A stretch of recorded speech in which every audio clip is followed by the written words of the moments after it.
పంతొమ్మిదో దినము రెండు సర్వీస్లో ఉంటున్నాం. కాబట్టి యథార్థంగా మీరు చెప్పండి, రెండు సర్వీస్కి వస్తున్న మీరు ప్రతిదినం మోకరించి ఒక అరగంట ప్రార్థన చేసుకుంటున్నారా? వాక్యాన్ని ధ్యానించి ప్రార్థనలో గడుపుతున్నారా? ఉపవాసం అయితే ఉండలేదు, పర్వాలేదు, ఏమన్నా ప్రార్థన ఎందుకు చేసుకుంటలేదండి? ప్రార్థన చేసుకోలేదు. ప్రార్థన మనకి ఉపయోగపడుతుంది అంట ఒక భక్తులు చదివచ్చు. కాబట్టి ప్రార్థన చేయకుండా ఉంటే మనం దేవుళ్ళు ఎదగలేము, దేవుడితో సరైన సావాసం కలిగి జీవించలేము. మన ఇష్టానుసారంగా మనం జీవిస్తాము. మన ఇష్టానుసారంగా మనం జీవించే వారమై ఉన్నాం కనుకనే మనం ప్రార్థన చేసుకుంటాం. మన ఇష్టానుసారంగా ఇంకెంతకాలం జీవిస్తాము? బైబిల్ చెప్పుచున్నది ఇంకా కొద్ది కాలమే ఉండాలి. ఈ కొద్ది కాలం కూడా నీ సమయాన్ని సద్వినియోగపరచుకోక, దేవుడి దగ్గర గడపక, ఒకవేళ నువ్వు ఉన్నట్లయితే కనుక బైబిల్ ఆధారం చేసుకుని చెప్తున్నాను, విడవడిపోయే సంఘంలో ఉంటాం. బట్ కొద్ది సమయం ఉంది కనుక దేవుడు మనకు అవకాశాలు ఇస్తున్నాడు కనుక ప్రార్థించండి, దేవుని సన్నిధి మోకరించండి, గోజాడండి, ఆయనను వేడుకోండి, కన్నీళ్లు పెడవండి. మన గురించి మీ గురించి, మీ పిల్లల గురించి ఏడవని దేవుడు సిలువకి వెళ్తున్నప్పుడు మాటలు తెలియజేశాడు. ఎందుకు తెలియజేశాడు అనగా, దేవుని నమ్ముకున్న వారు ఆయన సన్నిధిలో వంగి ప్రార్థన చేసుకో. నీ నిమిత్తము, నీ కుటుంబం నిమిత్తము, నీ పిల్లల నిమిత్తము నువ్వు ప్రార్థన చేసే తల్లిగా, తండ్రిగా, తమ్ముడిగా, చెల్లెగా నువ్వు లేకపోతే కనుక నువ్వు దేవునితో ఏమాత్రమో సావాసం కలిగి ఉండదు. నువ్వు నేను ఈరోజు ప్రార్థన చేసేవారుగా ఉండాలి. నేను చెప్తా ఉంటాను కదా, ప్రార్థన చేయండి చేయండి చేయండి అని అడుగుతుంటే కూడా స్పందన అయితే లేదు. ఏమో ప్రతిదినం ఎదురు చూస్తుంటా, ఏమన్నా తెలుసా, అట్లీస్ట్ ఒక్కరోజైనా ఇంప్రూవ్మెంట్ వస్తుందేమో, ఒకరోజైనా ఇంప్రూవ్మెంట్ వస్తుంది, అట్లీస్ట్ చేతులు లేపుతారేమో, పోనీ అన్న కోసం అన్నా లేపుతారేమో అని. కానీ నాకు తెలుసు మీరు దేవుడికి చాలా భయపడతారు. నా కోసం లేపక్కర్లేదు కానీ ప్రార్థన చేయండి. దేవుడు చూస్తున్నాడు. ఎందుకు నేను ప్రతిదినం అన్న చేత చెప్పిస్తున్నాను, ప్రార్థన చేస్తున్నాను. కొన్ని రోజులు ఆపేశాను, గమనించాలి. 14, 15వ తారీఖు వరకు అయినాక కొన్ని రోజులు అడగడం ఆపేశాను. ఎందుకంటే నాకే అడగకపోతే అయితలేదు, మీ దగ్గర నుంచి అసలు రెస్పాన్స్ లేదు. ప్రార్థన చేయాల్సిన నువ్వు నీ పనులు నువ్వు చేసుకుంటున్నావు, అన్నింటికీ సమయం ఇస్తున్నావు, ప్రార్థనలు ఎందుకు గడుపుతలేదు? ఈ 40 దినాలు కూడా దేవుడు ప్రేరేపించాడు ఎందుకు తెలుసు, పెట్టమని, ప్రార్థనలో గడుపుతామని.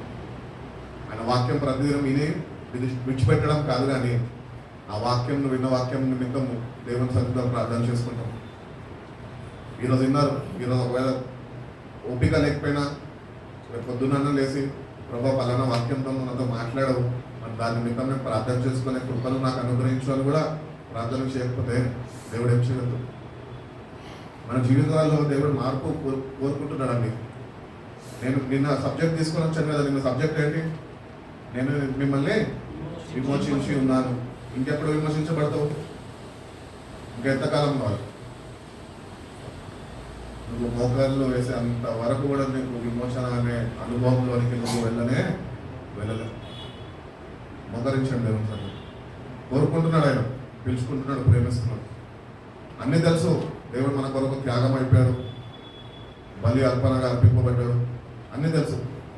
కానీ మనమే ఈ లోకంలో ఉండి ఆయనకు ఇవ్వాల్సిన సమయం ఇవ్వక, ఆయన నీకు మేలే చేస్తా అంటున్నాడు కానీ ఎప్పుడు కీడు తలబెట్టడం.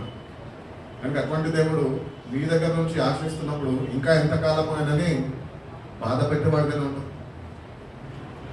నేను మిమ్మల్ని విమోచించి ఉన్నాను అని మిమ్మల్ని చెప్పాను కదా, దానికి మనం ఎప్పుడు విమోచించబడతాం? ప్రార్థన జీవితం లేక, వాక్య ధ్యానం లేక, దేవునితో సమయం గడపక ఎట్లా వస్తుంది విమోచం? మనకు ఒక ధీమా ఏంటి అంటే, దేవుడు విమోచించేశాడు కదా, మోసపోవద్దు, భక్తి చేస్తాం. మన భక్తి మనం మోసం చేయకుండా ఉండేటట్టు జాగ్రత్త వహించాలి. ఈ భక్తి నేను మోసం చేస్తున్నాను, లేకపోతే ఏదో కాలక్షేపం వచ్చి మందిరం నుంచి వెళ్ళిపోతున్నాము, ఏదో గడపాలి కదా, 90 డేస్ కదా ఆచారంగా ఆచరిస్తున్నాము. ఒకలాంటి రీతిగా ఉంటే కనుక దయచేసి ఇప్పటి నుంచైనా దేవుడు తెలియజేస్తున్నాడు, మాకు మోకరించడం, ప్రార్థన. ప్రభా, ఆ విమోచన దినం ఒక రోజు రాబోతుంది, నువ్వు నా కొరకు మధ్యాకాశంలో నువ్వు రాబోతున్నావు ప్రభా. రాబోతున్నావు అంటే మనకు ఏం కావాలన్నాను? సిద్ధపాటు అనేది ఉన్నా. సిద్ధపాటు ఎప్పుడు వస్తుంది?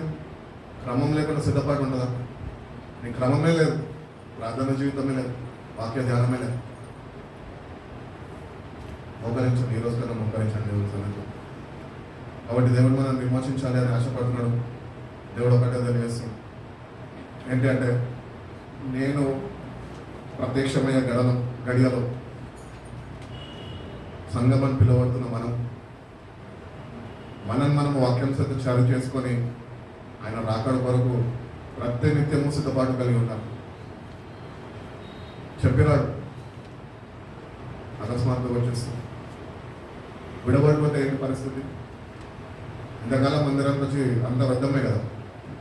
ఈ భక్తుడి వ్యర్థం కాకుండా కొద్దిగా శ్రద్ధ వహించు ఈరోజు. కానీ ఆయన చూస్తున్నాడు, ఆయన ప్రతినిత్యము నిన్ను కోరుకుంటున్నాం.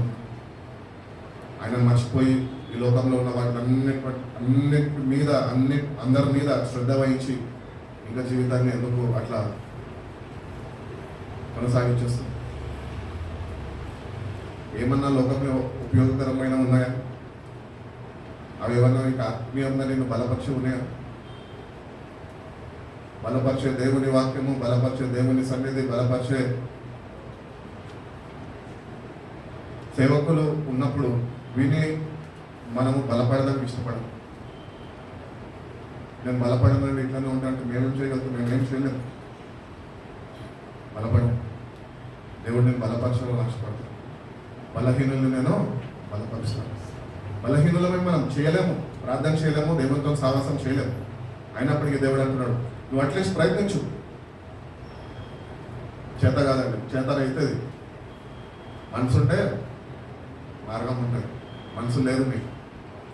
ఎక్కడుంది మనసు? లోకంలో ఉంది. అందుకనే మోకరించలేకపోతున్నాం.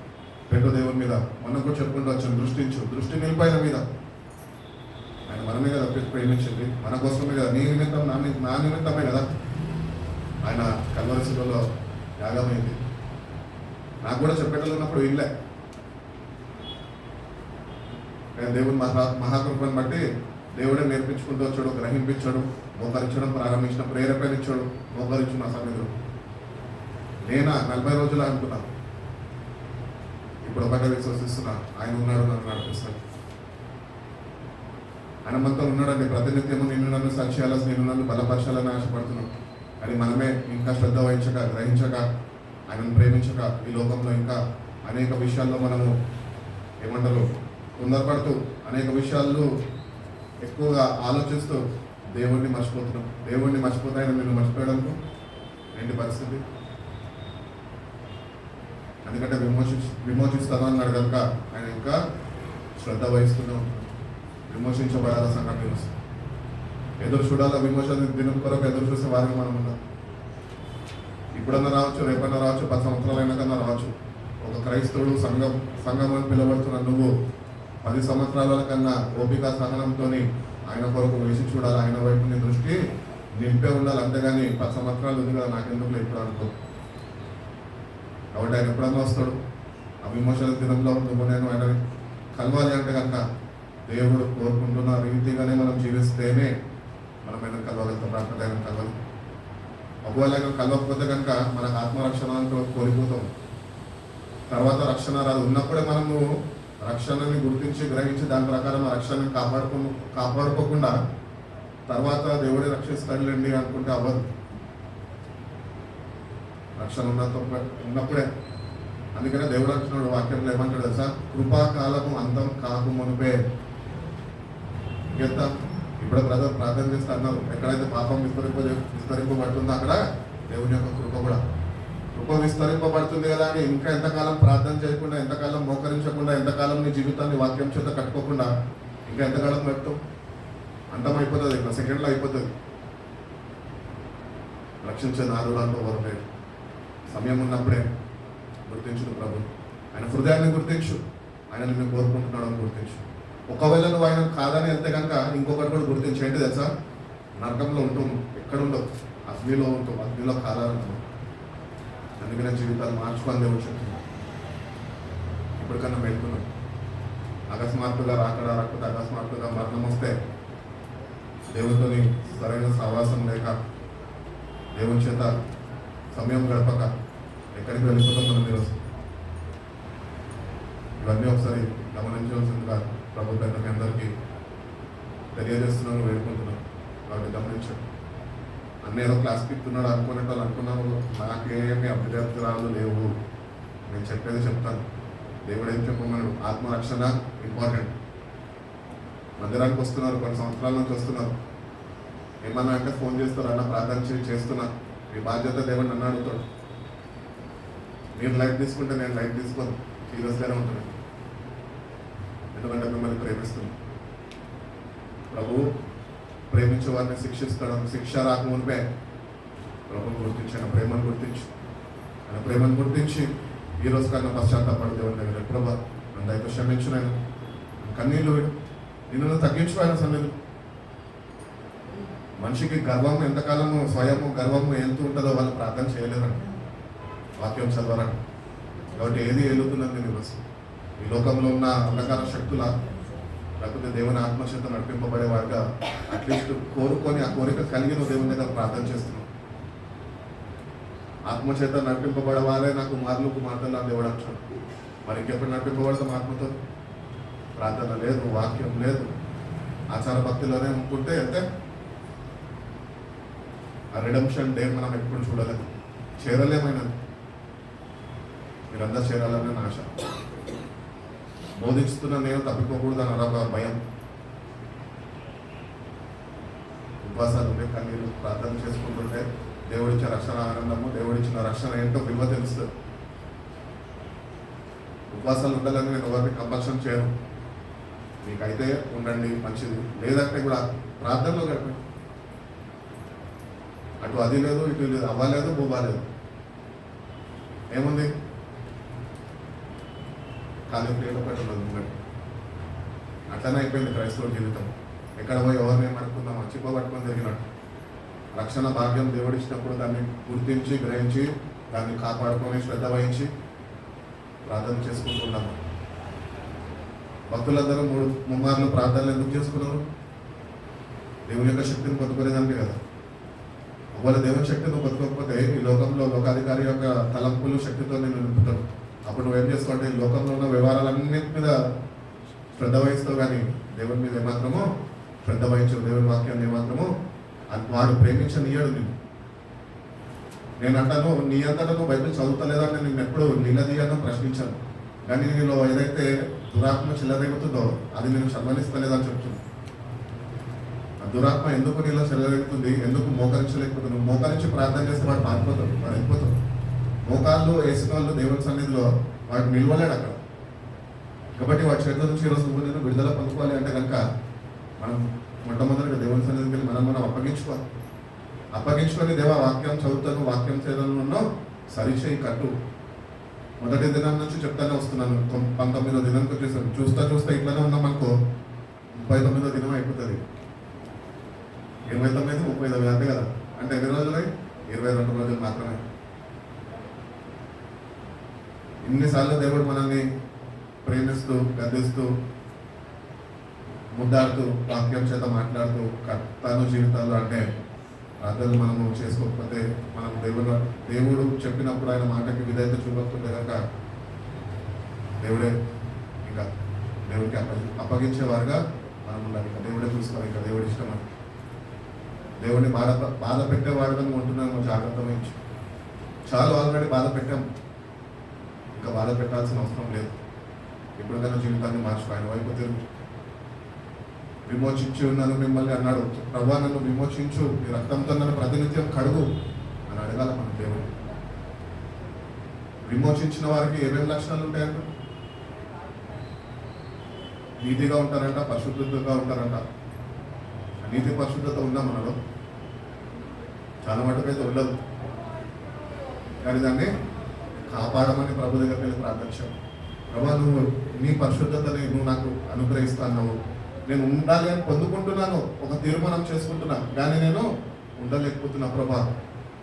ప్రభును పరిశుద్ధుడుగా ఉండాలి అని కోరుకున్నాను. ఆయన పరిశుద్ధుడు కనుక మీరు కూడా పరిశుద్ధులై ఉండండి అన్న. పరిశుద్ధతలో ఉండాలంటే చాలా కష్టం, ఎందుకంటే భయంకరమైన లోకం. ఆ పరిశుద్ధత మనం కాపాడుకోవాలంటే ఏం చేయాలి? ప్రతిదినం ప్రభు దగ్గరికి వెళ్ళి వేడుకోవాలంటే ప్రార్థన చేసుకోవాలి. ప్రభా నా పరిశుద్ధతను ఎట్లా కాపాడుకోవాలో నాకు నేర్పించు, నువ్వు కాపాడు, ఎందుకంటే నువ్వే కాపాడే దేవుడు అని చెప్పి నువ్వు ప్రార్థన కూడా చేయకుండా ఇంట్లోనే ఉంటే మనలో పరిశుద్ధత ఎప్పటికీ రాదు. బైబిల్ చెప్పించినది పరిశుద్ధత లేకుండా దేవుని ఎవరు ప్రభుని ఎవరు చూడలేరు. కాబట్టి కాపాడుకో, దేవుని దగ్గరికి మోకరించు. నీ గురించి కదా, నీ ఆత్మ రక్షణ నిమిత్తమే కదా. నా ఆత్మ రక్షణ నిమిత్తం నువ్వు ప్రయాసపడాలంటే పడకపోతే వదిలేసాయి, నేను పట్టించుకోను. నీ గురించే కదా దేవుడు చెప్తున్నావు, మన గురించి కదా వ్యక్తిగతంగా. కాబట్టి కొద్దిగా శ్రద్ధ వహిస్తాం, నీతిగా దేవుని సన్నిధికి వెళ్ళి ప్రభా ఇప్పటి వరకు అశ్రద్ధ వహించాను, ఇప్పటి నుంచి శ్రద్ధ కలిగి నేను మీ సన్నిధికి వస్తాను. ప్రతి దినము ఒకవేళ అర్థమయ్యేటట్టు చెప్తాను వినండి. ఒకవేళ నీ మీద ఏదైనా కేసు నమోదైంది అనుకో, ఏదో చేసావో ఏదో ఒక కేసు నమోదైంది నీ మీద, నీకు బెయిల్ కావాలని అప్లై చేసినావు, కోర్టు దగ్గర నాలాంటి వచ్చి అయ్యో పాపం మనోడే కదా అని బెయిల్ ఇప్పిస్తాడు. బెయిల్ ఇప్పిస్తే నేనేం చేయగలుగుతాను? బంధకం నుంచి బయటకు తీసుకురాగలుగుతా, మళ్ళీ సమాజంలో తిరిగేవాడిగా చేస్తా. కానీ నీ మీద ఏముంది తెలుసా? ఒక భారం ఉంది. ఏంటది తెలుసా? ప్రతిదినం పోయి హాజరవుని సంతకం పెట్టి రావాలి. అంతేనా? చట్టం కదా అది. ఇక్కడ దేవుడు కూడా అదే కోరుకుంటున్నాడు. నీ ఇష్టానుసారంగా నువ్వు ఉండద్దు, తిరుగు సరే, కానీ రా నా దగ్గరికి రా. ఎందుకట్లా చేస్తున్నావు నాకు చెప్పు. ఎందుకు నీ జీవితాన్ని మార్చుకోలేకపోతున్నావు? మోకరించి చెప్పు నాకు. అది కూడా చెప్పం మనం. అదే పోలీస్ స్టేషన్లో కేసు అయితే సచ్చినట్టు పోతాం. ఎందుకు కొడతారు? జీప్ ఇంటి ముందు వచ్చి నిలబడుతుంది, పరుగు పోయే పని అవుతుంది. అర్థం అవ్వాలని చెప్తున్నాను. గ్రహించండి, కొంచెం మనం గ్రహించండి. ప్రభు మాట్లాడుతున్నాం. లోకంలో ఉన్న అధికారులకు అంత భయపడుతుంటే సర్వాధికారి అయినా దేవుడికి ఎందుకు భయపడతలేదు? ఆఫ్టర్ ఆల్ ఒక పోలీస్ అయినా వాడికి అంత భయం. ఎక్కడేమవుతుందో, ఎక్కడేం చేస్తాడని. దేవుని చేతిలో ఉంటున్నా నువ్వు, దేవుని చేతిలో ఉంటున్నా నువ్వు ఎందుకు అంత నిర్లక్ష్య స్వభావం వ్యక్తపరుస్తున్నావు? దేవుని ఉగ్రత దినం ఒకటి రాబోతుంది. ఈ ఎగ్జాంపుల్ ఎందుకు చెప్పాలంటే అర్థమవుతుంది అని చెప్పాను. వాటి మీద ప్రభు దగ్గరికి వెళ్ళి ప్రతిదినం చెప్పాయి నాకు ఏమవుతుంది నీ జీవితంలో, ప్రతిదినం ఏమవుతుంది చెప్పాయి నాకు. ప్రభా నేను ఇది చేస్తున్నాను, ఇది చేస్తున్నాను చెప్పాయి. మోకరించాయన సన్నిధి. అది కూడా మనం చేయకపోతే దేవుడు మనతో ఏం చేయలేదని. బట్ అందుకని నీతిగా ఆయన సన్నిధికి వెళ్ళడము ఒక క్రైస్తవుడు నేర్చుకోవాలి. నీలో నీతి క్రియలు లేనప్పటికీ, నువ్వు పాపంలో ఉన్నప్పటికీ, కానీ నువ్వేం చేయాలి తెలుసా? మోకరించేవాడు ఉండాలి. దేవుని సన్నిధిని కోరుకునేవాడు ఉండాలి. దేవుడు పాపాలు క్షమిస్తాడా నువ్వు విశ్వసించి పాపాలు చేస్తున్నాను, పాపాల్లో పట్టుబడిపోయి ఉన్నాము అని కాదు. కానీ ఆ పాపం నుంచి బయటకి ఎప్పుడు రావాలి ప్రభు అంటే నువ్వు వెళ్ళి మోకరించి ప్రభుని అడిగినప్పుడు ఆయన సహాయం చేస్తాడు. ఆ పాపపు ఊబి నుంచి నేను బయటకు తీస్తాడు. నేను పాపంలో ఉన్నా కదా, ప్రార్థన అలవాట్లేదు కదా, అక్కడే పాపం ఊబిలో ఉంటే ఆ పాపం ఊబిలోనే నేను ఒకరోజు పాపం మింగివేస్తుంది మరణానికి. అందుకనే ఈ లోకంలో పొద్దున్న లేస్తే ప్రతి ఒక్క తలంపులు క్రియల్లో పాపం అనేది వెంటాడుతూనే ఉంటుందని చెప్పుకుంటూ వచ్చాను కదా. కాబట్టి మన పని ఏంటి అంటే దేవుని బిడ్డలుగా నేను మిమ్మల్ని విమోచించున్నాను, మిమ్మల్ని నా సొత్తుగా చేసుకున్నాను, మేము పేరు పెట్టి పిలుచుకొని ఉన్నాడు అని కొన్ని మాటలు చెప్పాడు కదా దేవుడు. ఆ మాటలకి నీ స్పందన ఏంటంటే ప్రార్థన. వెళ్ళి ఆయన దగ్గరికి మోకరించు. ఆయన పిలుచుకున్నాడు, ఆయన ఇది చేస్తున్నాడు, ఆయన అదన్నాడు అని చెప్పేసి లోకంలో ఇష్టం వచ్చినట్టు తిరిగి ఆయన సన్నిధికి ఇవ్వాల్సిన సమయము రాకపోతే దేవునికి ఇవ్వాల్సిన గౌరవం ఇవ్వకుండా మోకరించకుండా నువ్వు ఎంతకాలం ఉంటావు? ఇంకా ఈరోజు కన్నా మేల్కొందామని, ఈరోజు కన్నా మేల్కొని ప్రభా ఈ రోగ జీవితం నుంచి నాకు విడుదల కావాలా ప్రభా, అనవసరంగా వృధాగా నా జీవితాన్ని గడిపేస్తున్నాను, నన్ను దయతో క్షమించు. నీ రాజ్యంకు హక్కుదారుడిగా వారసత్వం నాకు ఇచ్చి ఉన్నావు కనుక నేను ప్రతిదినం నీ దగ్గర వచ్చి మోకరించే వ్యక్తిగా అటువంటి మనస్సు నాలోకి పుట్టించు ప్రభా. నేను ప్రతిదినం వచ్చి నా పాపాలన్నీ ఒప్పుకుంటాను. పాపాలు ఒప్పుకున్నామా అని చెప్తే ఒకరోజు లిస్టు తయారు చేసి వస్తారు, కిరాణా లిస్టు లాగా 3000 6000 చిల్లర అయిన పెద్ద లిస్టు అన్నీ ఒప్పేసుకుంటారు. అయిపోయింది, పాప ఒప్పుదల అయిపోయింది, పాప క్షమాపణ కూడా అప్పుడే అయిపోయింది. క్యాష్ కౌంటర్ దగ్గర మనిషి లేడు, క్యాష్ తీసుకునేదానికి రిసిప్ట్ ఇవ్వడానికి. అట్లా రీతి ఉండద్దండి. దేవుని దగ్గరకు వస్తాం గౌరవయుతమైన ప్రతిదినము నీ పాపం నుంచి, నీ బలహీనతల నుంచి నువ్వు విడుదల పొందుకోవాలంటే ప్రతిదినంగా వ్యక్తిగతంగా ఎవరో బలవంతం చేయడం కాదు, వ్యక్తిగతంగా నీకు ఉండాల శ్రద్ధ. ఏంటంటే నేను నా దేవుని దగ్గరికి వెళ్ళి మోకరించాలా. నేను ఘోరమైన పాపిలో ఘోరమైన పరిస్థితుల్లో నేను ఉన్నాను. నీ పరిస్థితులు ఏమో నీకు తెలియదా? ఎన్ని కష్టాల మధ్య ఉన్నావో, ఎన్ని శ్రమల మధ్య ఉన్నావో, ఎన్ని ఇరుకుల మధ్య ఉన్నావో నీకు తెలియదా? తెలుసు కదా. మరి తెలిసిన నువ్వు కూడా ఇంకా శ్రద్ధ వహించక ఇంకా కష్టాన్ని కొని తెచ్చుకునేదానికి ప్రయత్నిస్తున్నావు. కానీ ఆ కష్టాల నుంచి దేవుడు నన్ను విడిపిస్తాడోనని ఆ దేవుని దగ్గర ఎందుకు వెళ్ళి మోకరించలేకపోతున్నాడు. మోకరించండి, ఈ రోజు నుంచి మోకరించండి. దేవుడు అదే కోరుకుంటున్నాడు. వాక్యంలోకి వెళ్దామని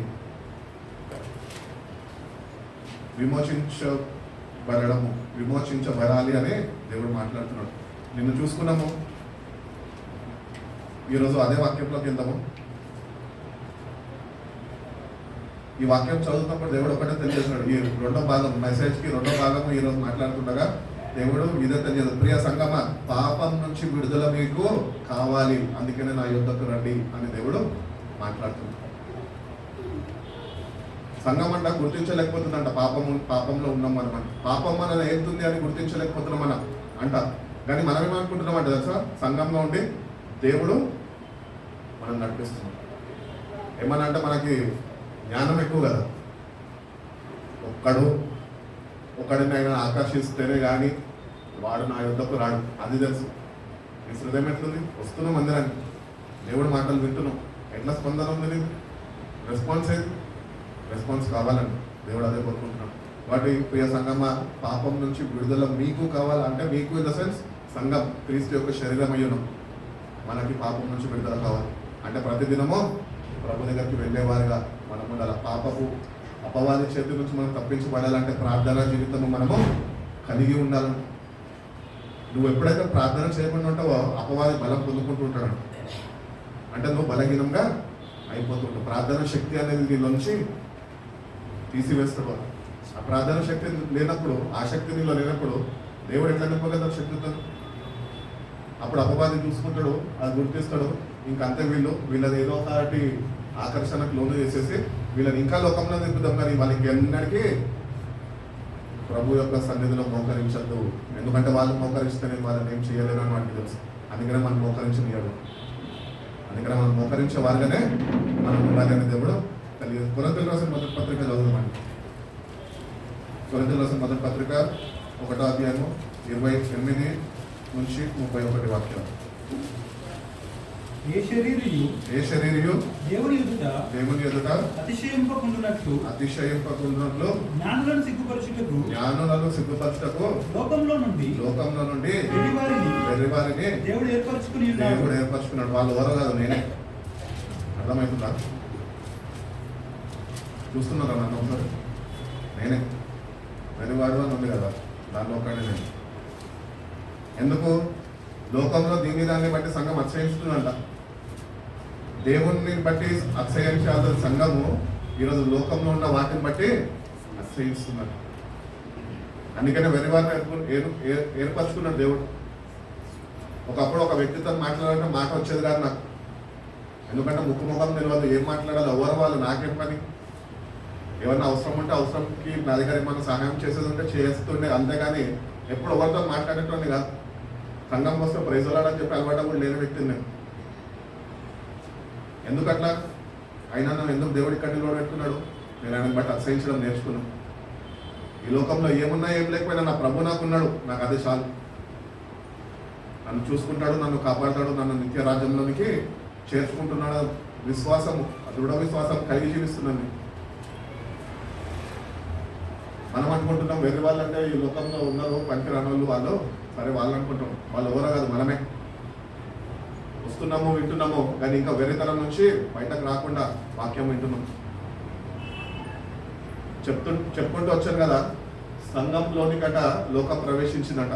వాటి ప్రవేశించింది ఎట్లనో ఎవరి ద్వారానో కాదు, నీ ద్వారానే. పరిశుద్ధంగా జీవించాల్సిన నువ్వు, నిరీక్షణతో జీవించాల్సిన నువ్వు, ప్రభుని బట్టి అతిశయించాల్సిన నువ్వు ఈరోజు ఈ లోకంలో దేన్ని బట్టి, మనిషిని బట్టి అతిశయిస్తూ ప్రభుకి ఇవ్వాల్సిన గౌరవం నువ్వు ఇవ్వకపోతే కనుక ప్రభు ఏమాత్రం సహించాడు. చూస్తున్నాడు ఆయన ఎంత ప్రేమిస్తున్నాడు. ఆయన ఉగ్రత కూడా అంతా రేగుతూనే ఉన్నాడు. అదొక రోజు రిలీజ్ చేస్తాడు ఆయన. దానికి మునిపే మనం తగ్గించుకోవాలి దగ్గర ప్రభువుని బట్టి అతిశయించాలంట. మనకున్నదంటే ప్రభు ఒక్కడే ఈ లోకంలో. ఎందుకంటే యోహాను సువార్తలో అంటారు కదా, ఆయన లేకుండా ఈ లోకంలో ఏది కలగలేదు. ఈరోజు ప్రభు లేకుండా ఏది కలిగి లేదు అనేది దేవుడి వాక్యం చెప్తుంది కదా. మరి అన్ని నువ్వు కలిగి ఉండి కూడా ప్రభుని బట్టి అతిశయించకుండా అన్నింటిని బట్టి ఎందుకు అతిశయిస్తున్నావు? అదే పాపం నేను వెళ్తున్నది, గుర్తిస్తున్నావు. అవన్నీ ప్రభు లేకుండా నీకు రాలేదు. నీ ఇల్లు కానీ, నీ తల్లిదండ్రులు కానీ, నీ పిల్లలు కానీ, ఎవరైనా కానీ ప్రభు నీకు అనుగ్రహించకపోతే వాళ్ళు నీ వారు కాదు. ప్రభు నీకు ఇచ్చాడు అని గుర్తించి వాళ్ళు రాను వయసుకి వచ్చినాక కొద్దిగా పెద్దగైనాక ప్రభువుని వదిలేసి, ఇచ్చిన దేవుడిని వదిలేసి ఇచ్చిన వాటిని పట్టుకొని విగ్రహారాధన లేకపోతే ఎక్కువ సమయం వాళ్ళు ప్రభు కన్నా దేనికన్నా ఎక్కువ సమయం మీరు కేటాయిస్తారు. తల్లి కానీ, తండ్రి కానీ, మనం కానీ, భార్య కానీ, భర్త కానీ ప్రభు కన్నా ఎక్కువ సమయం ఎవరు ఏ వ్యక్తి మీద అయితే శ్రద్ధ వహిస్తారో అది విగ్రహారాధన అని దేవుడు చెప్తున్నాడు. అంటే దేవుడికి ఇవ్వాల్సిన గౌరవం ఇవ్వక మనిషికి ఇంపార్టెన్స్ ఇస్తున్నాడు. వాళ్ళని దేవుడికి అనుగ్రహిస్తూనే నీతో ఉన్నారని ఎప్పుడు మర్చిపోదు. దేవుడిని బట్టి నేను ఈరోజు కుటుంబంగా కట్టబడ్డారని గుర్తించు. ఆ దేవుడి దగ్గరికి రోజు ప్రతినిత్యం ఆయనను బట్టి అతిశయించు. నువ్వు ఆయనను బట్టి అతిశయించు ఆయన నీ జీవితాన్ని బట్టి సంతోషిస్తాడు. నా బిడ్డ నన్ను బట్టి అతిశయిస్తుంది. ఈ లోకంలో ఉన్న వాటిని బట్టి కాదు, నన్ను బట్టి. ఎందుకంటే నేనే సమస్తము అనుగ్రహించి ఉన్నాను. ఆ గ్రహింపు ఒక క్రైస్తవుడికి ఉండాలండి. ఆ గ్రహింపు లేకుండా ప్రభుకి సమయం ఇవ్వాల్సింది ఆయనను బట్టి అతిశయించకుండా ఇంకెంతకాలం ఇట్లుంటాం. అందుకని ఈరోజు నువ్వు ఏం కలిగి ఉన్నా గుర్తించు. అది నీ దగ్గర ఉన్నది అంటే అది కేవలం దేవుడికి ఇచ్చాడు. ఆయనను బట్టే నువ్వు అది పొందుకున్నావు, ఆయనను బట్టే నువ్వు అది కలిగి ఉన్నావు అని గుర్తించు. ఆయన లేకుండా నువ్వు అది పొందుకోలేవు. ఏ అర్హత కూడా లేదు మనకి. దేవుడు అయినా కూడా మనం ఇంకా దేవునికి విరుద్ధంగా, దేవునికి అయిష్టంగా తిరుగుతున్నప్పటికీ కూడా దేవుడు ఎంత ప్రేమిస్తున్నాడు అంటే మనకు కావాల్సింది ప్రతి ఒక్కటి శ్రద్ధ వహించి ఆయన ఏదో ఒక రీతిగా ఎవరి ద్వారానో అనుగ్రహిస్తూనే వస్తుంది. అది ఏ రూపంలో అన్నా కానీ పొందుకోవడం తెలుసు, కానీ ఆయనను బట్టి అసహించడం మర్చిపోతున్నాం. ప్రభుని బట్టి అసహించాలి అని దేవుడు వాక్యం చేత తెలియజేస్తున్నాడు. కాబట్టి లోకంలో ఏం చేస్తాడట? వేరే వారిని ఏర్పరచుకున్నాడు. బలవంతులైన వారిని సిగ్గుపరచుటకు. బలవంతులైన వారు ఎవరు తెలుసా? చెప్పండి. ఈ లోకంలో బలవంతులు ఎవరు? జిమ్కి పోయి కదా. మరి వాక్యం తెలియని వాళ్ళు, హల్లెలూయా, అర్థమవుతుందా? వాక్యము ఎరగని వారు ఈ లోక బలముతో బలవంతులుగా ఉన్నారట. ఈ వాక్యమే నీకు బలం అనుగ్రహించకపోతే ఈ లోక బలము దేవుని దృష్టికి ఏమాత్రమో పనికి రాదు. వాటి యొక్క క్రైస్తవుడిగా జీవిస్తున్న మనము, క్రీస్తు శరీరంగా పిలబడుతున్న మనము దేవుని వాక్యం చేత బలంని పొందుకోవాలి. అప్పుడు ఆయన బట్టి అసహించగలుగుతాం. ఎప్పుడైనా అనుభవం ఉన్నదా? 3 రోజులు ఉపవాసం అండి, దేవుని వాక్యం చేత శుభ్రంగా బిర్యానీ తిన్నంత బలంగా, అంత శక్తితోనే నింపబడి, అంత సంతోషంగా, అంత నెమ్మది, అంత నవ్వు, చిరునవ్వు కలిగి ఉన్నావా? ఎప్పుడన్నా బయటకు వచ్చి అనుభవించు, తెలుస్తుంది.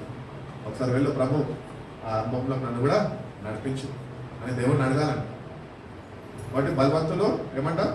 బలవంతులైన వారిని సిగ్గుపరచుటకు. బలవంతులు అయిన వారికి సిగ్గుపరచుటకు. లోకంలో బలహీనులైన వారిని. బలహీనుల ఎవరు? పిలిపన్నలాగా అన్నం తిననులా. నీకన్నా శ్రేష్టమైన ఆహారం దేవుడు నాకు ఇస్తున్నాడు. హల్లెలూయా. ఈ బలహీనులు ఎవరని దేవుడు చెప్తున్నాడు తెలుసా? వాక్యం ఉండి కూడా చదవని వారు. వాక్యం ఉంది, బలపరిచే వాక్యం ఉంది, కానీ చదువుతలేదు. వాళ్ళు ఎవరో కాదు, మనమే. అందుకని శ్రద్ధ వహించండి. దేవుని వాక్యం చేత నుంచి మనము శక్తిని పొందుకోవాలి. వాక్యమే జీవాహారము అన్నాడు దేవుడు. పరలోకం నుంచి దిగి వచ్చింది మీ దగ్గరికి. ఆ వాక్యమే జీవాహారం. అందుకనే మత్తయి సువార్త 3లో అంటాడు కదా, ఏమంటాడు? మనిషి రోటీ సేనై ఖాళీ మేరీ భూకే బాద్సే ఉన్న జీతాన్ని. ఆయన బ్రతుకుతాడు. దేవుడిని వచ్చే నోట నుంచి వచ్చే మాట వల్లనే ఆయన జీవిస్తాడు. ఈరోజు తిని జీవిస్తున్నామేమో, ఆత్మ లోపల చచ్చిపోయింది, కుళ్ళు పడుతుంది అని ఒకసారి ఆలోచించు. కంపు కొడుతుంది. ఎందుకు? దానికి కావాల్సిన ఆక్సిజన్ సప్లై కానీ, దానికి కావాల్సిన శ్రేష్టమైన దేవుని వాక్యం అన్న ఆహారం అనేది లేదంట దానికి. ఇప్పుడు లోపల ఉంది, కానీ లోపల ఏమవుతుందంట? వాసన పడుతుందంట, కుళ్ళిపోతుందంట. ఎందుకు? దేవుని వాక్యము సప్లై లేదు దానికి. దానికి ఆహారం లేదు. ఒక మనిషికి ఆహారం లేకపోతే ఏమవుతుంది? కొన్ని రోజులు గతించినాక మనిషి డీహైడ్రేట్ అయిపోతాడు. డీహైడ్రేట్ అయిపోయినాక సెలైనకి ఇచ్చే పరిస్థితికి వెళ్ళిపోతాడు. ఆ ఎక్కించినా కూడా కొన్నిసార్లు స్పందించవు, కొన్ని చచ్చిపోతాడు. అప్పుడు కంపు ఎప్పుడు పడుతుంది తెలుసా? నరకంలో కాలినప్పుడు కంపు పడుతుంది. కంపు భరించలేవు, మంటనే భరించలేవు. అందుకనే దేవుడు చెప్పుచున్నాడు, వాక్యం ఉంది, వాక్యం నీ హృదయంలో చేర్చుకో, బలం తెచ్చుకో. ఆ వాక్యమే నిన్ను కాపాడుతుంది. జీవాన్ని ఇచ్చేది దేవుని వాక్యమే. దేవుని వాక్యం క్రైస్తవుడు చదవకుండా జీవ కిరీటం నాకు కావాలి అంటే కష్టం లేకుండా కిరీటం ఇయ్యడు. కష్టపడు, శ్రద్ధ వహించు, వాక్యాన్ని చదువు. ప్రభుకు చెప్పు, ప్రభా నేను బలహీనుడిని, నాకు అలవాటు లేదు, నాకు అలవాటు చెయ్యి, నేను అలవాటు చేసుకునే కృపను నాకు దయచేయి. నేను ప్రతినిత్యము నేను శిరస్సు వంచి నేను పాటిస్తాను, నేను ఈ సన్నిధిలో మోకరిస్తాను అని దేవుడికి నువ్వు చెప్తే కనుక దేవుడు తప్పకుండా సహాయం చేస్తాడు అని దేవుడు తెలియజేస్తున్నాడు. చదువు ప్రశ్న. లోకంలో బలహీనులైన వారిని దేవుడు ఏర్పరచుకుని ఉన్నాడు. బలహీనులైన వారిని దేవుడు ఏర్పరచుకొని ఉన్నాడు. ఎన్నికైన వారిని వ్యర్థం చేయుటకు లోకంలో నీచులైన వారిని తృణీకరింపబడిన వారిని ఎన్నికలైన వారిని దేవుడు ఏర్పరచుకుని ఉన్నాడు అని తెలియజేస్తుంది. కనుక లోకంలో ఎవరైతే అతిశయిస్తున్నారో, లోకాన్ని బట్టి ఎవరైతే అతిశయిస్తున్నారో వాళ్ళు ప్రభు వద్దంట. అర్థమవుతుందా? లోకంలో దేనన్నా బట్టి మీరు అతిశయిస్తుంటే మీరు ప్రభుకు వద్దంట. ప్రభుకు ఎవరు కావాలంట? నెక్స్ట్ కేటగిరీ ఒక గ్రూప్ ఉంది, వాళ్ళు కావాలంట. ఆ గ్రూప్ లో నువ్వు నేను ఉండాలి. అనగా ప్రభు దగ్గరికి వెళ్ళి యథార్థ హృదయంతోనే, ప్రభా నేను బలహీనుడిని, ఏ అర్హత లేని వాడిని, నువ్వు నన్ను పిలిచావు, నేను నీ దగ్గరకు వచ్చాను, విధేయత చూపుతాను, నీ మాట నేర్చుకుంటాను, నువ్వు నన్ను లేవనెత్తు అని దేవుడిని అడిగితే కనుక నేను ఒకరోజు అందరి ముందు నిలబడబెడతాను. అందరు ఆశ్చర్యపోతారు, ఏంటి ఈ వ్యక్తి ఇక్కడి నుంచి ఉన్నాడు, ఈమెనా ఇక్కడి నుంచి ఉంది అని ఆశ్చర్యపోతారు. అద్భుతాలు కార్యాలు చేసే దేవుడు మన దేవుడు. వాటి లోకాన్ని బట్టి ఏమాత్రం అతిశయించదు, కానీ ప్రభుని బట్టి అతిశయించు. ఎందుకు ప్రభుని బట్టి అతిశయించాలంటే ఆయన నీ నా పాప నిమిత్తం 2000 సంవత్సరాల క్రితం కల్వరి శిలువలో ఆయన బలియాగంగా నీ స్థానాన్ని ఆయన పొందుకోండి. కాబట్టి ఈరోజు నీ దగ్గర నుంచి దేవుడు ఒకటే కోరుకుంటున్నాడు, ఏంటి అంటే నువ్వు ఈ లోకంలో అతిశయించే వారి వైపు ఉండకూడదు. ఆ గ్రూప్లో నువ్వు ఏమాత్రమో ఉండడానికి లేదు. కానీ నువ్వు ఎటువంటి గ్రూప్లో ఉండాలి అంటే సంఘము సిద్ధపాటు కలిగి దేవుడిని బట్టి అతిశయించి ఆ విమోచన దినం కొరకు ఎదురు చూసే వారిగా మనము మన జీవితాన్ని మనము సరి చేసుకోవాలి. లోకమంతా అంటది, నన్ను కూడా అనేటది, మా ఫ్రెండ్స్ ఏమన్నారు లేదా, పిచ్చి పట్టిందిరా ఇంటి భక్తి అంట, భక్తి బైబిల్ పట్టుకొని తిరుగుతున్నా అంటారు. నాకు కూడా అనిపించింది, అవును కదా, నిజంగా పిచ్చే కదా.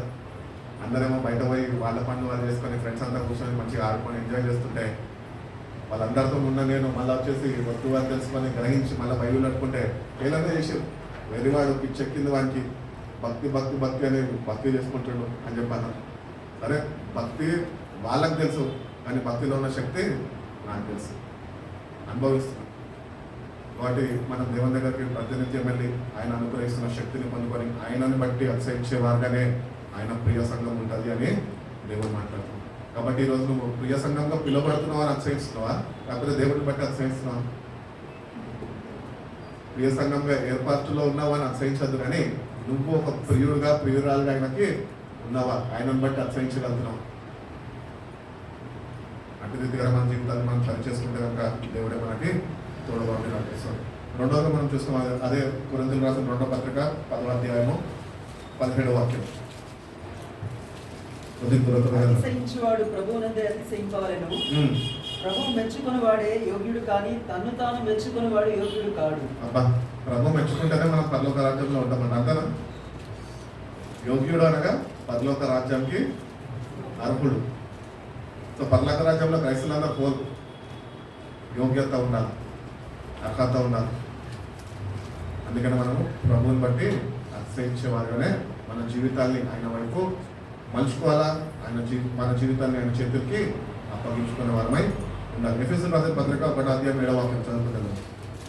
ఎఫెసీయులు 1:7, అదే ఎఫెసీయులు 1:14 కూడా చదవండి. దేవుని కృపా మహేశ్వర్యమును బట్టి ఆ ప్రియుని యందు ఆయన రక్తము వలన మనకు విమోచనము అనగా మన అపరాధములకు క్షమాపణ మనకు కలిగి ఉన్నది. 14 దేవుని మహిమకు కీర్తి కలుగుటకై ఆయన సంపాదించుకొనిన ప్రజలకు విమోచనము కలుగు నిమిత్తము ఈ ఆత్మ మన స్వాస్థ్యమునకు సంచకరువుగా ఉన్నాడు. పరిశుద్ధాత్మ దేవుడు ఎట్లున్నాడంట మనకి అంటే ఏమంటారు? పరిశుద్ధాత్మని ప్రొటెక్షన్ గా కాదు, డిపాజిట్ గా ఇచ్చాడంట. పరిశుద్ధాత్మని నీలో డిపాజిట్ గా పెట్టాడంట. ఇప్పుడు బ్యాంకుకి వెళ్తే ఏం చేస్తాం? డిపాజిట్ చేస్తాం. కాబట్టి దేవుడు మనల్ని అంత ప్రేమించి ఆయన తండ్రిని వేడుకొని పరిశుద్ధాత్మని మన దగ్గరికి పంపించినప్పుడు ఆయనని నేర్పరచుకున్నాక, నిన్ను విమోచించినాక ఆయన నీలో ఏం చేశాడంట? డిపాజిట్ చేశాడంట. ఏంటి? పరిశుద్ధాత్మని. అందుకనే పరిశుద్ధాత్మని మనము కలిగి జీవించాలి. పరిశుద్ధాత్మ నడిపింపులో ఉండాలి. ఆ పరిశుద్ధాత్మ మనని పాపాలను చొప్పింపజేస్తున్నప్పుడు మనము ఒప్పుకోవాలి, యథార్థత కనపరచాలి, విధేయత చూపాలి. ఆ పరిశుద్ధాత్మని డిపాజిట్ ఇచ్చాడు కదా, నా ఇష్టానుసారంగా నేను తిరుగుతా అంటే నిన్ను విడిచిపెట్టే వెళ్ళిపోతుంది. నువ్వు లోకంలోనే ఉంటావు, లోకాన్ని బట్టి అతిశయిస్తుంటావు, ప్రభుని బట్టి ఏమాత్రమో అతిశయించవు. నువ్వు ప్రభుని బట్టి ఎందుకు అతిశయించాలంట? మీ అపరాధాలు మీ పాపాల నిమిత్తమైన ఆయన రక్తంతోనే కడుగుతున్నాడంట. ఈరోజు కడగబడ్డాము అని అనుకుంటున్నాం, కానీ నిజంగా దేవుడు వైపు నుంచి, దేవుని దృష్టి నుంచి మనం చూసుకుంటే కనుక మన పాపాలు మనలోనే ఉన్నాయి.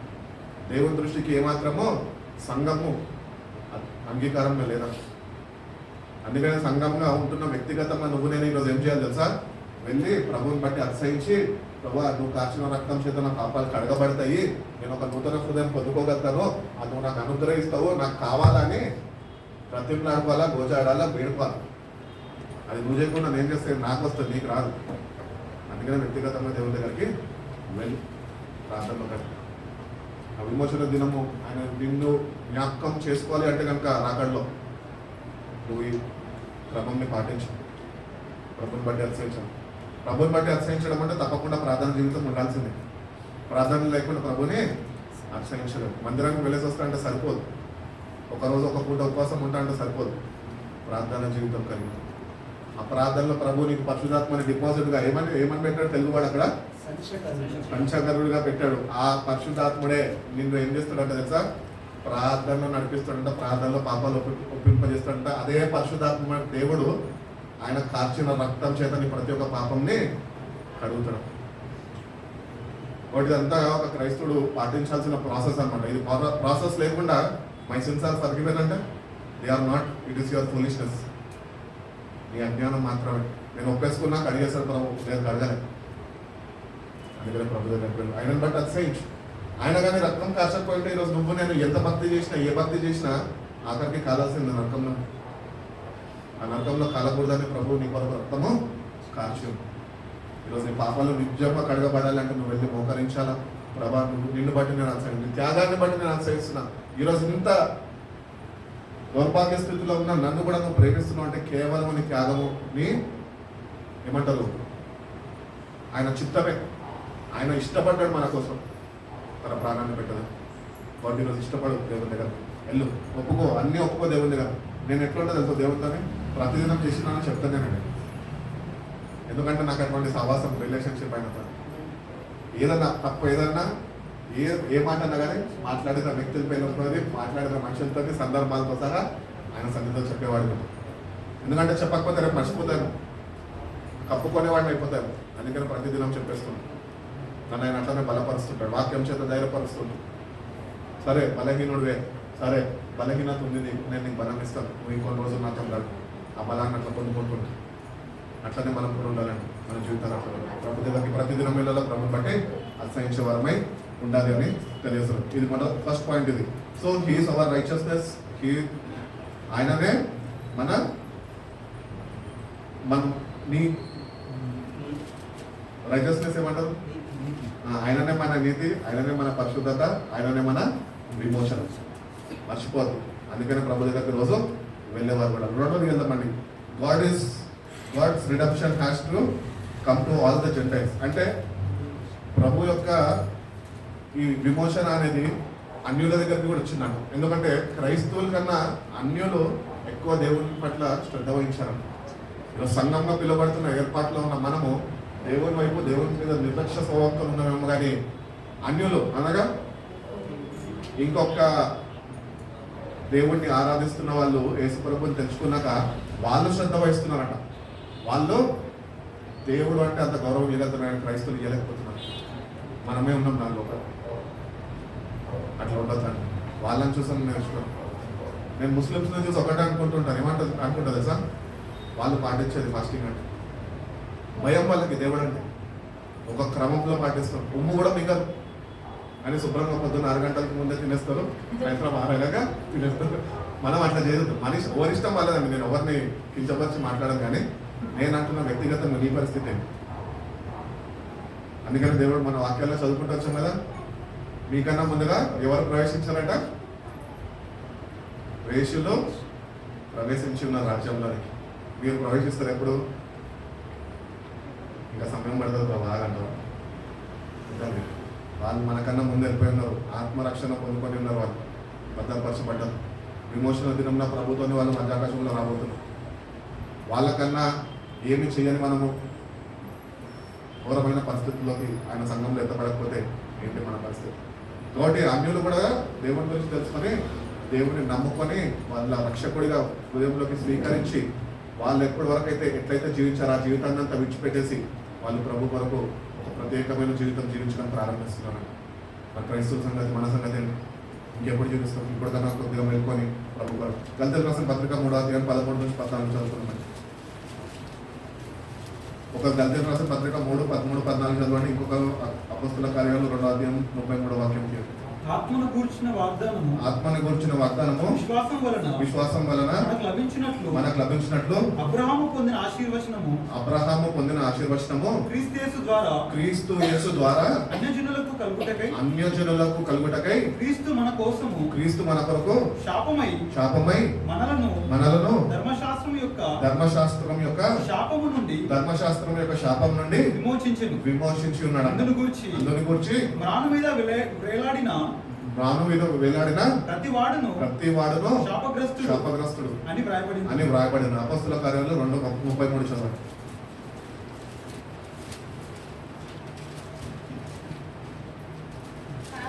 కాగా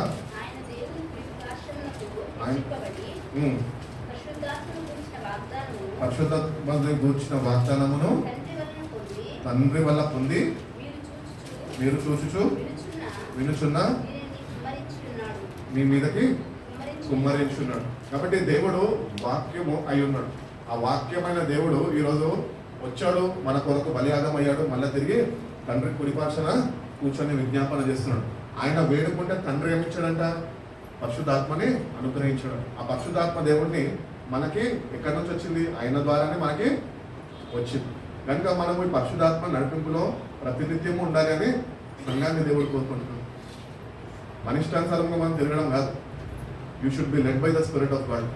ఒక క్రైస్తవుడు అనగానే లేకపోతే అర్హత లేకపోతే అది కలిగిన వాడు రాజ్యంలోకి చేరేవాడు అయి ఉంటే కనుక వాడు ఆత్మచేత నడిపింపబడేవాడు అయి ఉన్నాడు. అంతేగాని నేను క్రైస్తవుడిని అని చెప్తే సరిపోదు. నేను ప్రార్థనలు చేస్తానండి అంటే సరిపోదు. ఆత్మచేత నడిపింపబడు. ఎందుకు ఇచ్చాడు దేవుడు అని పాట లేఖనా? నువ్వు ఆత్మచేత నడిపింపబడితేనే నువ్వు రక్షణను కాపాడుకుంటావు ఆయనకు తెలుసు.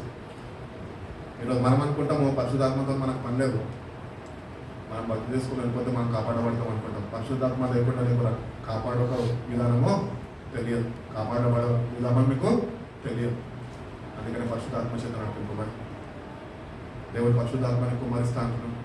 ఆశపడు దేవా నన్ను నడిపించు నీ ఆత్మతో, నీ చేతితో నన్ను పట్టుకున్న నీ ఆత్మతో నన్ను నడుపు. పాట పాడతాం కానీ దేవుని దగ్గరికి వెళ్ళి ప్రార్థన చేయాలని బలహీనత.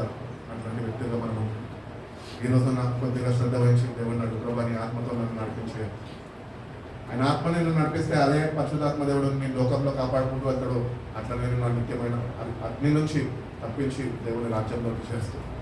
పరిశుద్ధాత్మ లేకుండా నీకు సిద్ధపాటు అనేది ఏమాత్రము నువ్వు కలిగి ఉండలేవు. కాబట్టి అన్యులు కూడా పరిశుద్ధాత్మను కొంతమంది నడిపింపబడుతున్నారు. ఆఫ్టర్ ఆల్ ఇంకొకటి చెప్పాలంటే కొంతమంది సాక్ష్యాలు ఉన్నాయి. ఇటుడా వాళ్ళు ఉంటారు కదా, ఇటుడా వాళ్ళు కూడా దేవుడిని నమ్ముకొని వాళ్ళ ఆత్మచేత నడిపింపబడుతున్నారు. ప్రవచిస్తున్నారు, జరగబోయో చెప్పుచున్నారు, ఆత్మనే కదా చెప్పిస్తున్నారు వాళ్ళని. మనమేమనుకుంటాము, అమ్మ వాళ్ళకి ఇచ్చిటారండి. ఒకసారి ఒక భయంకరమైన పరిస్థితి నేను ఉన్నప్పుడు వచ్చి కూర్చున్నారు, ఇటుడాస్ వచ్చి కూర్చున్నారు పక్కన. చిచ్చి వీళ్ళ పక్కన కూర్చోవాలని చెప్పి లేసి వెళ్ళిపోయినా. ఒక బ్రదర్ చూసి నాకు తర్వాత వెలిసి చెప్పాడు, ఏంటనో చేసింది అని. వాళ్ళ పక్కన ఎంత కూర్చుంటామండి మనం అని. నెక్స్ట్ టైం సేమ్ సందర్భం ఏమైంది సార్, వచ్చి కూర్చున్నారు, ప్రార్థన జరుగుతుంది, కళ్ళు మూసుకున్నా. తర్వాత లేచి చూస్తే పక్కకు వెళ్ళి ఆ హిజ్రా నా ప్రవర్తన ఏదైతే ముందు చూసిందో దాన్ని బట్టి కన్నీళ్ళు పెట్టి అడుగుతున్నాను. ఎందుకు మేమంటే అంత హేయర్గా సొసైటీ చూస్తుంది మమ్మల్ని? మేమన్నా కావాలని ఇట్లా మేము చేసుకున్నామా? దేవుడు మమ్మల్ని కూడా ప్రేమిస్తున్నాడు కదా. మీరు నా దగ్గర నుంచి లేచి వెళ్ళిపోయినప్పుడు ఒకలాగా నన్ను చూసినప్పుడు భావించినప్పుడు చాలా బాధపడ్డాను. ఆ రోజు ఇంటికి వెళ్ళి చాలా ఏడ్చుకున్నాను, ఏంటి ప్రభావ వీళ్ళు ఎట్లున్నారు అని అడగానే అప్పుడు నాకు హృదయం పగిలింది. నిజమే కదా, వాళ్ళని దేవుడు ప్రేమిస్తున్నాడు. మనము వారు ద్వేషించడానికి వాళ్ళని అప్పుడు గ్రహించాను, ప్రభా అందరినీ ప్రేమించేవాడుగా నీ బిడ్డగా నీ ఆత్మశక్తులను నడిపింపబడు. నేను నిజం భక్తుడు కానీ ఆత్మచేత నడిపింపబడే వాడిని అయి ఉంటే కనుక వాళ్ళకి ఇబ్బందికరంగా నేను ఉండేటువంటి కాదు, నా ప్రవర్తన ఉండేది కాదు. ఆ వ్యక్తి కళ్ళల్లో నిలబెట్టుకున్న నాకు ఒకలాగా అయిపోయింది. ఆ రోజు ఎట్లాంటి పరిస్థితుల్లోకి వెళ్ళిపోయినా తర్వాత నేను క్షమాపణ అడిగాను. ఎవరో తెలియదు. అడిగాను, ఎందుకు వచ్చారు, హైదరాబాద్లో ఎక్కడ ఉంటారు మీరు అని అడిగాను. లేదండి మాది మహారాష్ట్ర. అది సేమ్ 28, 32 ఇయర్స్ వాళ్ళు, ఇంకా చిన్నోళ్ళే 24, 26 ఇయర్స్ వాళ్ళు. చక్కగా ఉన్నారు కూడా దానికి మంచిగా. వాళ్ళు ఎట్లుంటారో తెలుసు కదా, మస్తు మేకప్ వేసుకొని మంచిగా ఉంటారు. అట్లాంటివి చూసి నేను వెళ్ళిపోగానే ఆమె బాధపడినప్పుడు తర్వాత నెక్స్ట్ టైం మళ్ళీ ఎదుర్కొన్నప్పుడు మాట చెప్పగానే అప్పుడు అనిపించింది, ప్రభా ఎవరిని బాధపడ్డప్పుడు నీ ఆత్మతో నేను అంటున్నాను. అందరినీ ప్రేమించాలి. ఎందుకు ఇది చెప్తున్నా అంటే మనం అట్లా చేసే వాళ్ళం అవుతుంది. మనం బైబిల్ చదువుకుంటూ వస్తుంటే పరలోక రాజ్యంలో వారాల మీద మొత్తం వాళ్ళ పేర్లు రాస్తుంటాయి. నీ పేరు రాస్తుందా? వాళ్ళ గ్యారంటీ ఉంది, ఎందుకంటే నా పేరు ఉంటుందా ప్రభు చెప్పాడు, విశ్వాసం ఉంది. అట్టి రీతిగా వాళ్ళు కాపాడుకుంటున్నారు, నిరీక్షణతో ఎదురు చూస్తున్నారు. మన సంగతి ఏంటి? జీవగ్రంథంలో పేరు రాశాడు, సరిపోతుందా? చెప్తుంటా కదా, రాసిన దేవుడు కృపగా మానాడు, ప్రవక్తను మార్చుకోకపోతే కృపగా ఆయన మానాడు. అందుకని నేను ఆత్మచేత నడిపింపబడాలి. 4వ వెళ్దామండి. మనకి ఎట్లా విమోచించబడతామంటే కేవలం ఆయన రక్తం ద్వారా. ఆయన రక్తం కార్చడానికి రక్తం చేతనే మనకి విమోచన. ఎఫెసీయులకు రాసిన పత్రిక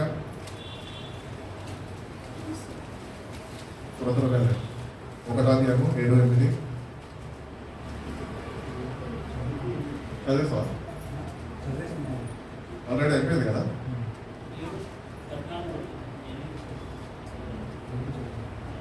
చదువు 7-8. దేవుని కృప మహాదేశ్వరుని బట్టి ఉమ్. ఆ ప్రేమియందు ఆయన రక్తం వలన రక్తం వలన మనకు విమోచనం, మనకు విమోచనము అనగా అనగా మన అపరాధంలో క్షమాపణ క్షమాపణ మనకు కలిగి ఉన్నది. మనకు కలిగి ఉన్నది. కాబట్టి చాలు, ఇప్పుడు చదువుకున్నాం కనుక నువ్వు గుర్తించాలి, గ్రహించాలి. నీ పాపాలు ఇంకా నేను వెళ్తున్నాయి అంటే నువ్వు ఇంకా ఆయన రక్తంతో కడగబడలేదు. వెళ్ళు ప్రభుని అడుగు, కడగమని అడుగు.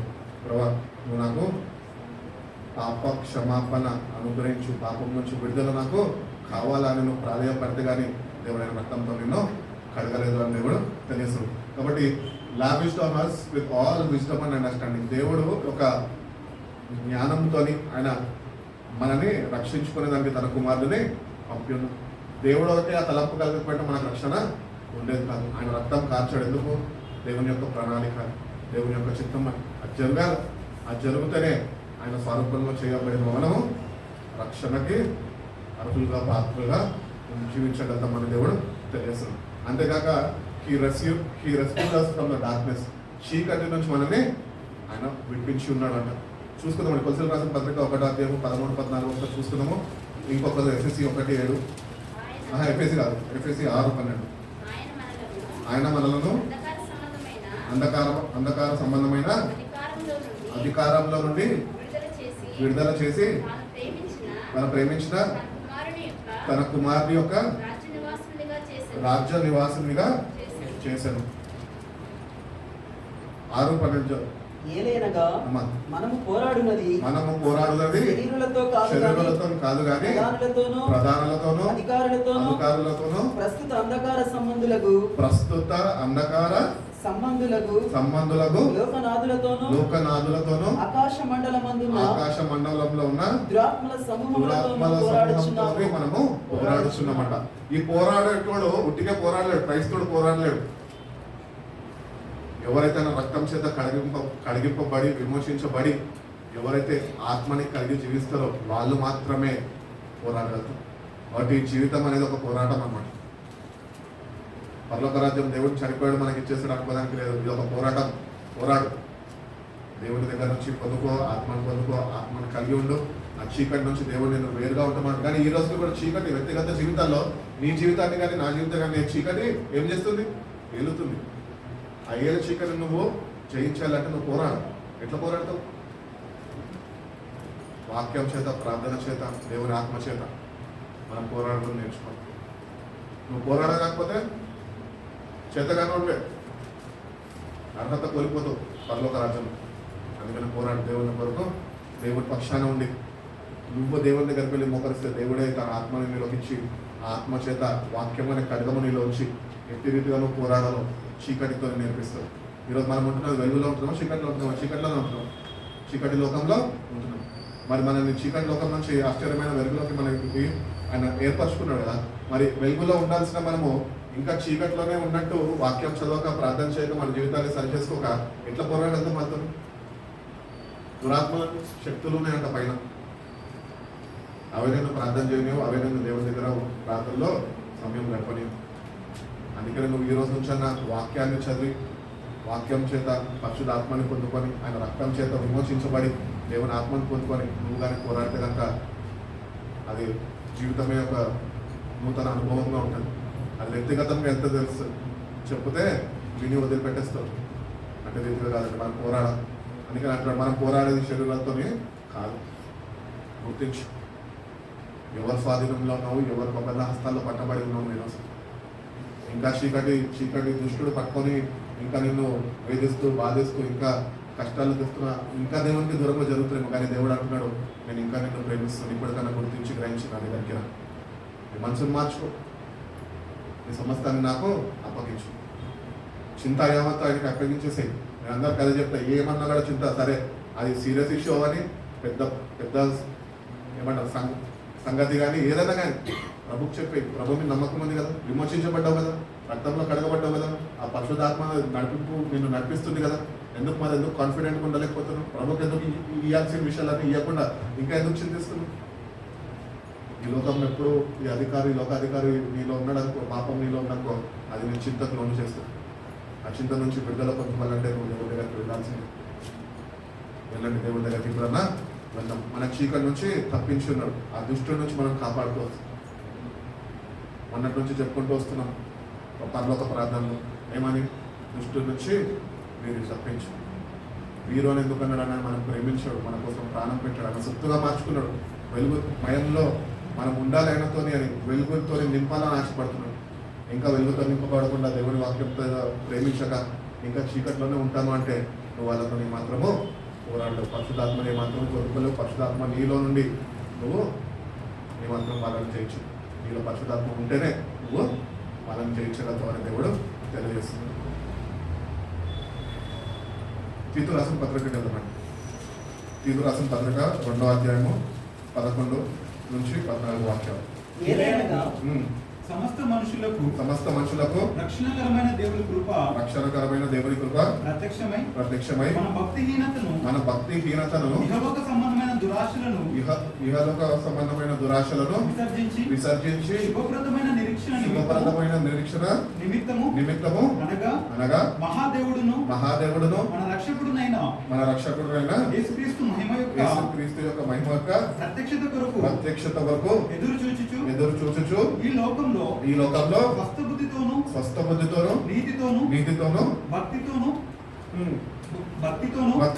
బ్రతుకుచుండవలనని బ్రతకాలి అన్నాడా, బ్రతుకుచుండవలనని అన్నాడా? అంటే నువ్వు ప్రాసెస్లో ఉన్నావా? ఎక్కడన్నా ఆగిపోయినావు?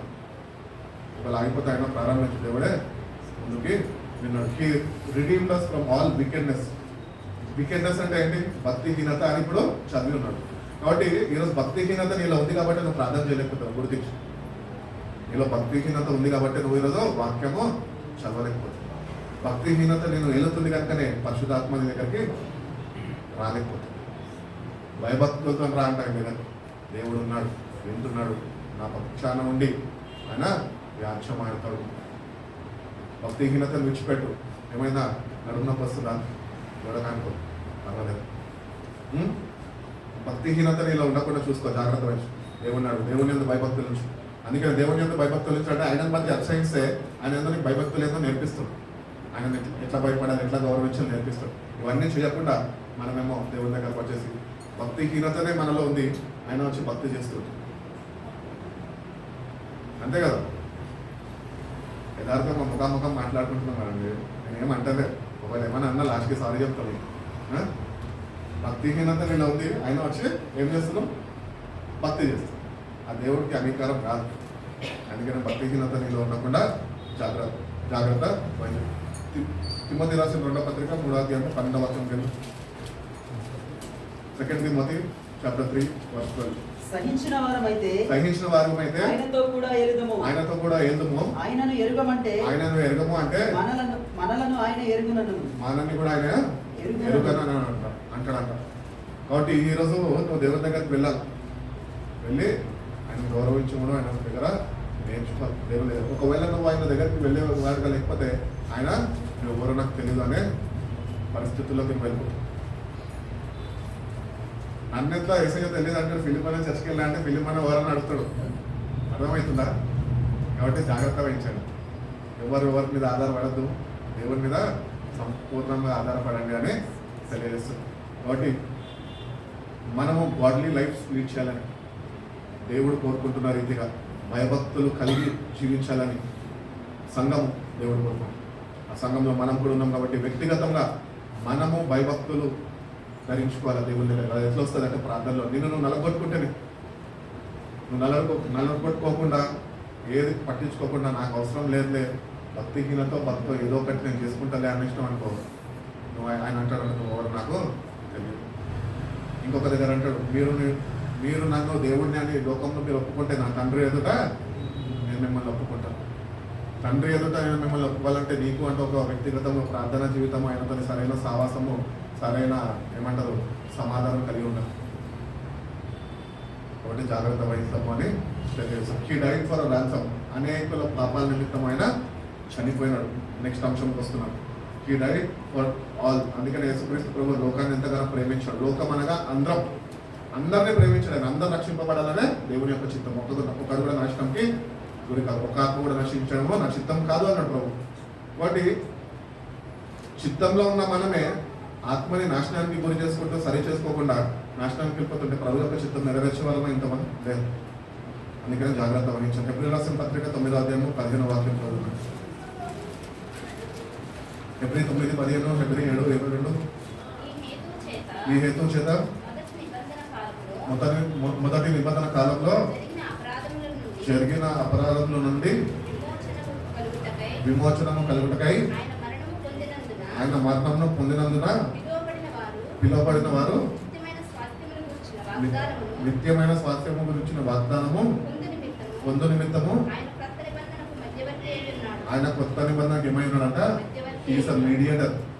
Without Christ there is no heaven. అర్థమవుతుందా? కాబట్టి మనని ఆయన అంతగా ప్రేమించాం, మధ్యవర్తిగా నిన్ను తండ్రి రాజ్యంలోనికి చేరవదని ఆయన ఎంతో శ్రద్ధ వహించు. కాబట్టి ఈరోజు నేను రాజ్యంలో ఉండడం ఇష్టపడడం తప్పు కాదు, కానీ అందరికీ కోరుకుంటా నేను కూడా పరలోక రాజ్యం వెళ్ళాలని. కానీ నువ్వు ఆయన దగ్గరికి వెళ్ళేవాడు, ఆయన కోరుకున్నాగా జీవించేవాడిగా ఉండాలి. నువ్వు అట్లా జీవిస్తేనే కానీ నువ్వు ఆ రాజ్యానికి చేరలేదు. ఇప్పుడు ఏం చదవమో 9, 15 చదవాలి కదా. 7:20 ఒకసారి చూడు. 7:22. కనుక ఆయన మరి శ్రేష్టమైన నిబంధనకు ఊటకాపాయను వారైతే ప్రమాణము లేకుండా యాజకులగుదురు గాని ఈయన నీవు నిరంతరము యాజకుడవై ఉన్నావని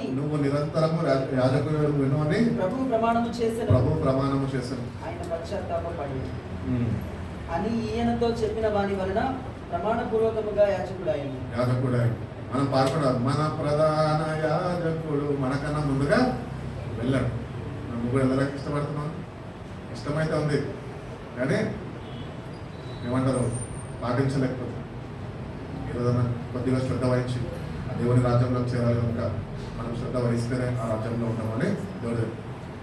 1 Timothy chapter 2 verse 5.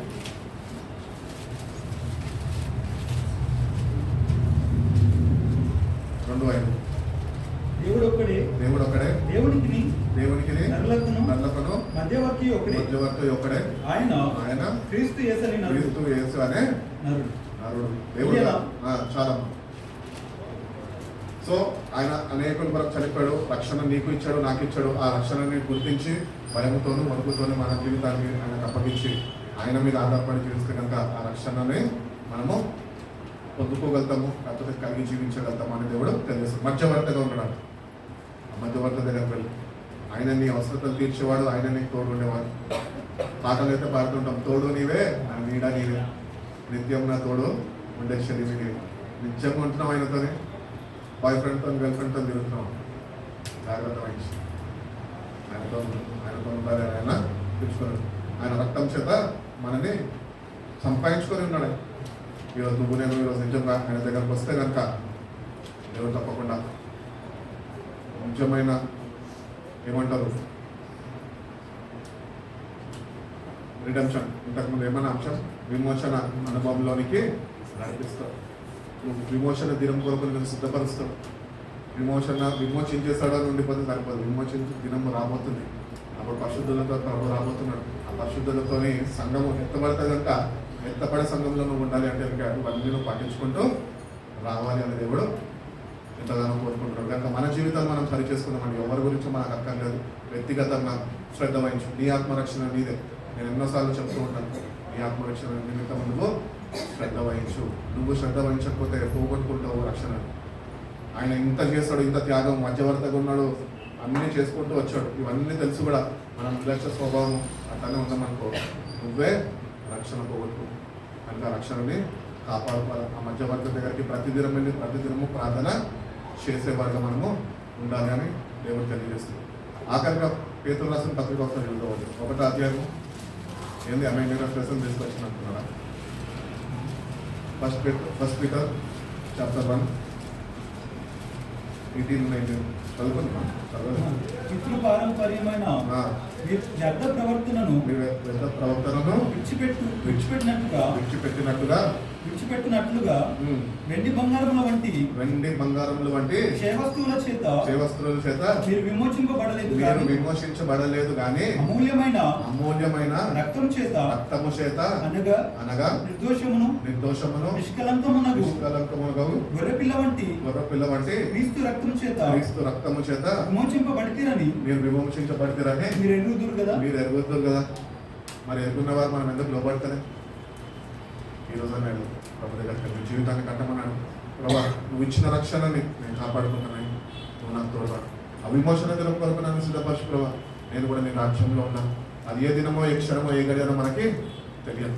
కనుక be ready to meet the Lord in the air అని రాబోతున్నాం. సంఘం సిద్ధపడి ఉండాలి. సంఘమే సిద్ధపడలేదు అంటే నీకెందుకు లేదు? సంఘం నొద్దేసి సంఘం అంతా ప్రభు ఒప్పించుకుంటాడా చెప్పలేదు. నా సంఘము నీ సంఘము అంటూ ఉంటారు కదా. సంఘం గురించి ఎవరు మాట్లాడలేదు. కానీ సంఘంలో సిద్ధపడిన వాళ్ళు, శ్రద్ధ వహించిన వాళ్ళు, నిజంగా పాపాన్ని రక్తం చేత కనుక్కొని విమోచన పొందిన వారు, నిజంగా ఆయన మీద ఆధారపడి జీవించేవారు, ఆయనను బట్టి అతిశయించేవారు గర్భింపులే ఉండాలని ప్రభు మాట్లాడుకుంటారు. మరి అటు రీతిగా మన జీవితాన్ని మనం సరి చేసుకున్నాము. ప్రభు కోరుకున్న రీతిగా మనము జీవించడము ఆపేస్తామా, ప్రారంభిస్తామా? ఎంతమంది ఆపుతారో, ఎంతమంది ప్రారంభిస్తారు? ప్రారంభిస్తారా? ప్రభు తన ఆత్మతో మిమ్మల్ని నడిపిస్తాడు. మిమ్మల్ని ఆ విమోచన దినం కొరకు నా ప్రభుని మిమ్మల్ని సిద్ధపరుస్తాడు. మా ప్రభుని ఆయన అమూల్యమైన రక్తంతో మన ప్రతి ఒక్క పాపాల నుంచి విడుదల కలిగిస్తాడు. అటువంటి కృపదేవుడు మన అందరికీ అనుగ్రహించి నడిపించిన కాక.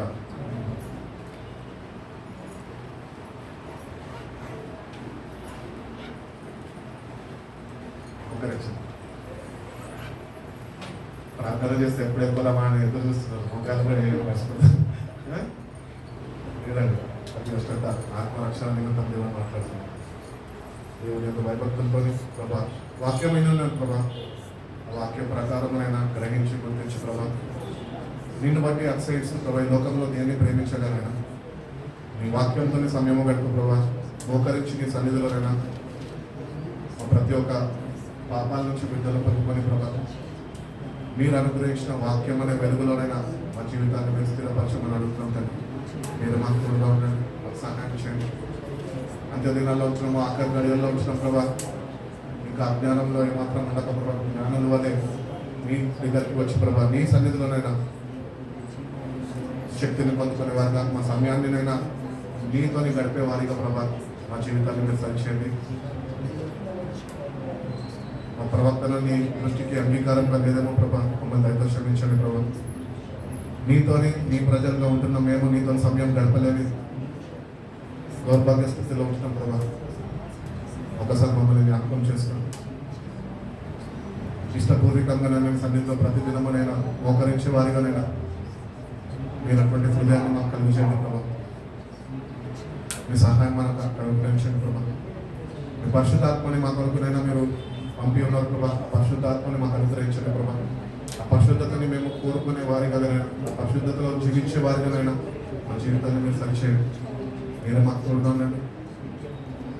నీకు సమీపంగా ప్రతిదినం జీవిస్తూ ప్రభా నీలో బలపడుతూ ప్రభా, ఆత్మచేత నడిపింపబడుతూ ప్రభా, అవిమోచన దినం కొరకు ప్రభా, శుభప్రదమైన నిరీక్షణతో నేనైనా ఎదురు చూసేవారుగా మా ప్రతి ఒక్కరి జీవితాన్ని మీరు మార్చండి, సరిచేయండి. నేను ఇప్పటి వరకు మమ్మల్ని సహిస్తూ భరిస్తూ వచ్చారు ప్రభా, దాన్ని బట్టి మీకు వందనాలు చెల్లిస్తాను.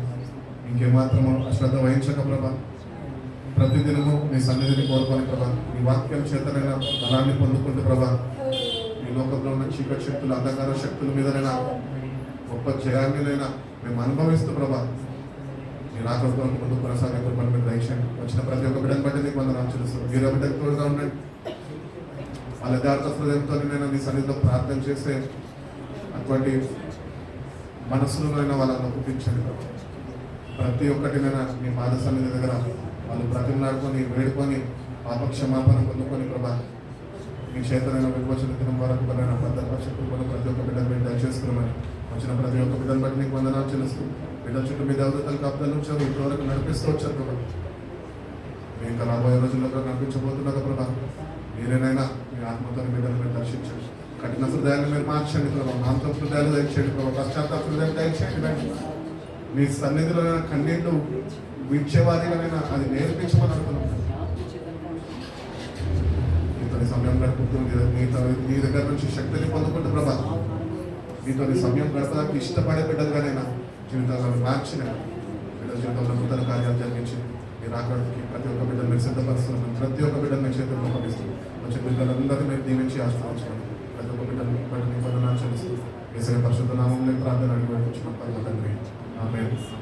ఇప్పుడు మన తండ్రి అయిన దేవుని ప్రేమ, ప్రభు క్రీస్తు యొక్క ఉచితమైన కృప, పరిశుద్ధాత్మ దేవుని యొక్క నిత్యాన్ని సావధం సదాకాలము మీకు తోడుగా ఉండి నడిపించి బలపరచును గాక. ఆమేన్.